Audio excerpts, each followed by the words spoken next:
দেশের জনপ্রিয় ও ব্যস্ত সঙ্গীত শিল্পী দিলশাদ নাহার কণা সঙ্গীত ভক্তদের কাছে যিনি পরিচিত শুধু কণা নামে।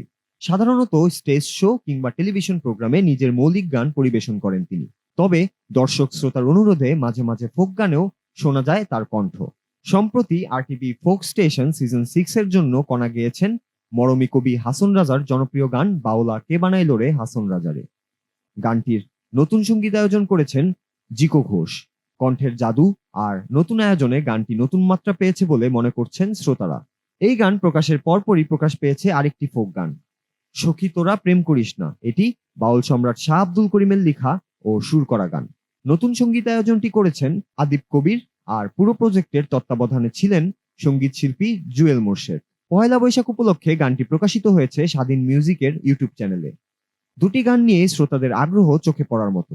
গান দুটি প্রসঙ্গে কণা বলেন, আমার মিউজিশিয়ানরা হাসন রাজার গানটি দারুণভাবে সঙ্গীতায়োজন করেছেন, তাই যে কোনো শোতে ফোক গানের প্রসঙ্গ এলেই গানটি পরিবেশন করি। আর করিম সাহেবের গানটি আগেই রেকর্ড করা ছিল, তবে হঠাৎ করেই ভিডিওর কাজ শেষ করে এটি প্রকাশ করা হয়। পরপর দুটি ফোক গান প্রকাশ পেয়ে ভালো লাগছে। এদিকে কণা এখন স্টেজ শো নিয়েই ব্যস্ত সময় পার করছেন। 18 এপ্রিল ঢাকার ইঞ্জিনিয়ারিং ইনস্টিটিউটে এক শোতে অংশ নিয়েছেন তিনি। সামনে আরো কয়েকটি শো রয়েছে তার হাতে।